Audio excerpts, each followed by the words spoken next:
Hello guys, welcome back to this channel. In today's video, I'm going to show you where you can catch the Katydid in Heartopia game.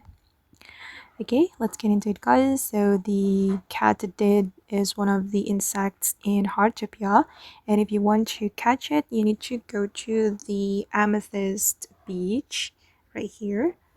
Go to the flower field and you're going to go to the Amethyst beach.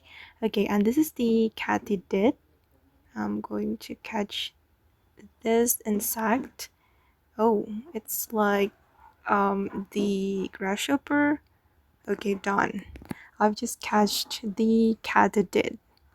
Okay, so if you want to catch this insect, you need to go to this beach and you can explore this area to catch the insect.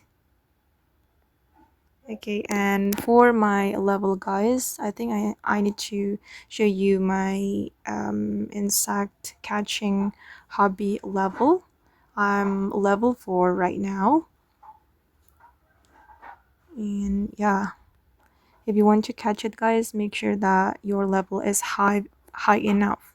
And I'm going to show you my insect story as well.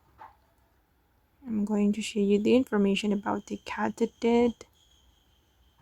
Okay, it's active daily and you can catch this insect in any weather, specifically from the Amethyst beach. Okay guys, and that's where you can catch the Katydid insect in Heartopia game. I hope this video will be useful for you. Thank you so much for watching and bye!